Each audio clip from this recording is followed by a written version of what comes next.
Hello everyone, this is Doug again.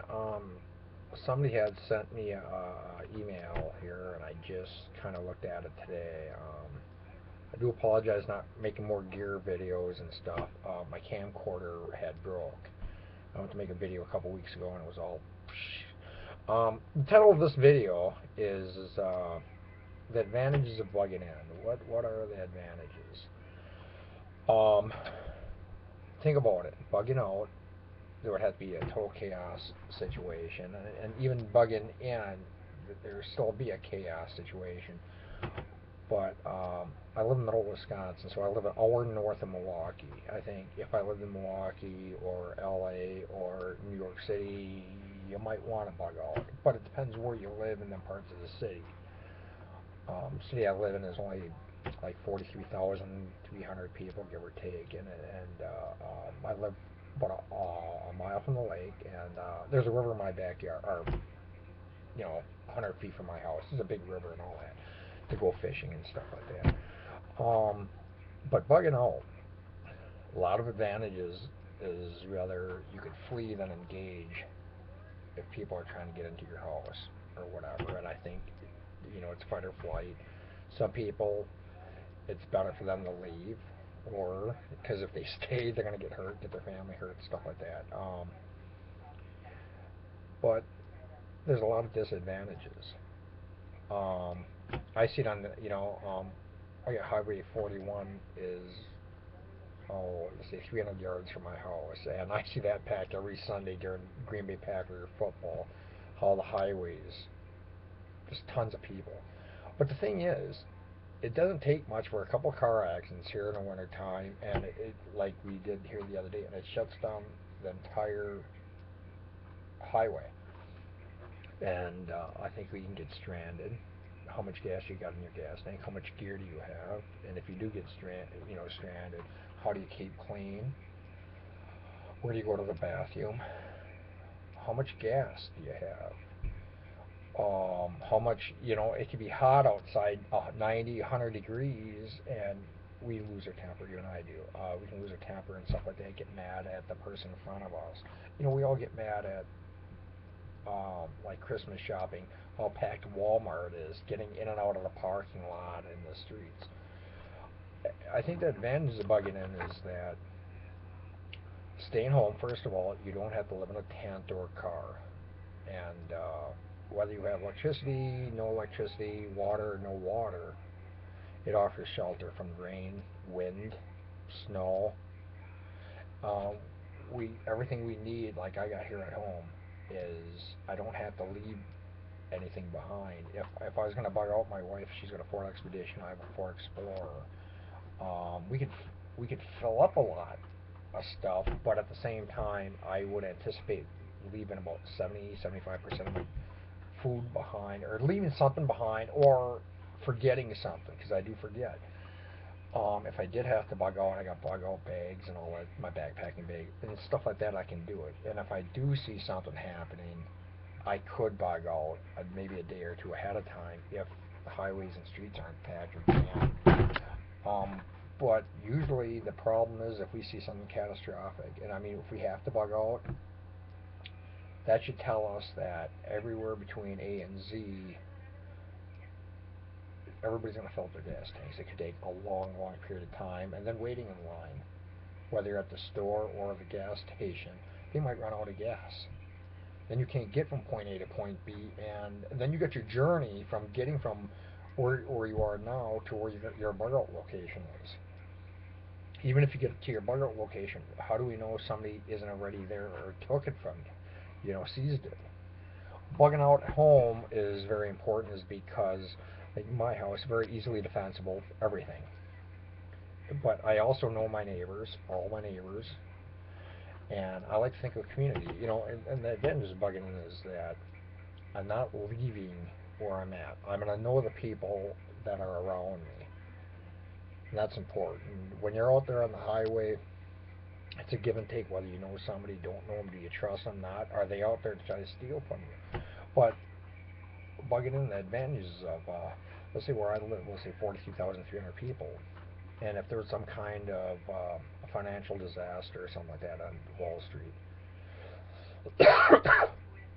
You might see a lot of people leave.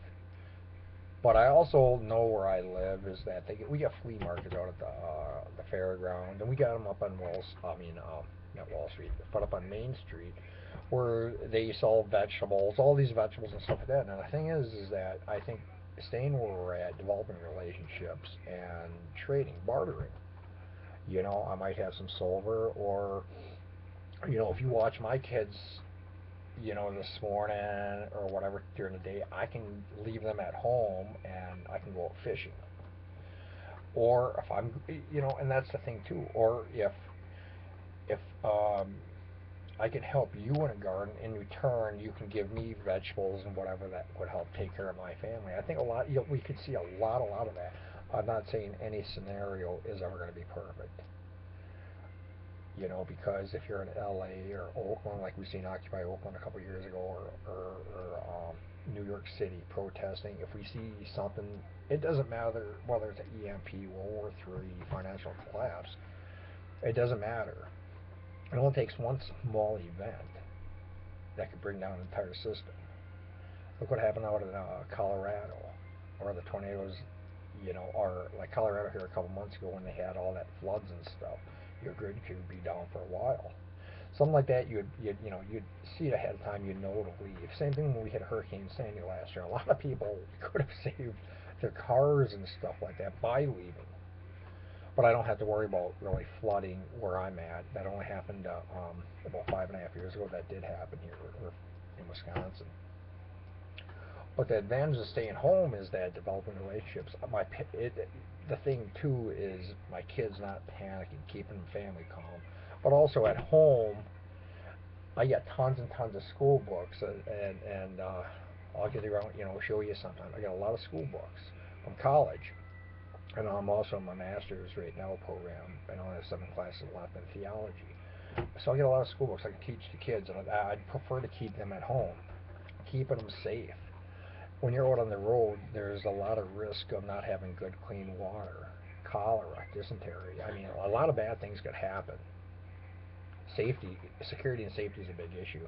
And even with my wife's expedition, my Explorer, how are we going to get 7 people to sleep with all our gear in them vehicles? We'd have to make a tent. And a tent is nice for maybe a day or 2 days, but it isn't something during the winter time. I'm saying you wouldn't want to do it, stay in them for prolonged periods of time. And tents don't offer security. And a house can block whether bullets or whatever. It gives shelter. But being here keeps the family a lot calmer, and we got a sense of well-being. Is that it's a strong sense of that we need to stay together as a community. You're going to see we might see some people out there that are going to look at things and take advantage of the situation. I know somebody. He's 24 years old. Long story. He wants to. Likes to get paid cash. He wants to live off the grid. He's waiting for these things to happen, just so end of the world, and so he doesn't have to be responsible paying his fines and all that stuff he owes the police and and people don't have to pay their bills.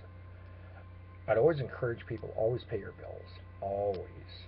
Stock up on your food, water, all these other things. But we have a community responsibility as people to help other people. Sometimes we can't help everybody, but when that time comes, we make that decision. Try to help as many people as we can. I think if we help people, I think it also keep people from stealing from us too. And I heard all sorts of things watching out cooking, and how do you not cook? You got to cook your food too at times. A lot of food I don't need. A lot of canned foods and stuff I don't need to cook. I can just eat it. But the thing is, we need to cook our food. People are going to know. There's no way we're going to be invisible out there in the world. That's what I'm getting at. We can't just stay invisible. But I'm also not recommending anybody to be putting on tactical vests, tactical clothing, and ARs and doing combat patrols downtown. I would never recommend that to anybody. Firearms have their place too, and that is defensive purposes and to protect your house. you know, and that's, you know, another topic. But does does that mean I'm gonna be, when something happens, I'm gonna be everywhere with tactical gear on? Some, probably not. I'll probably just have my pocket knife here. I'm sorry. You know, it's my all around thing. I use it to open up boxes and stuff like that at work, and that whole thing. Or I got a right here, and you're saying, gee, what has Doug got? This is actually Saber pepper spray. It's a big canister. Um, but the thing is, with and that's good enough to debilitate people. Plus, I spent 29 years in the martial arts, and as a competitor. But do I need to walk around with AKs, ARs, and all that other stuff? Probably not. If I lived in New York City, Oakland, or something, Chicago, them are places you might have to.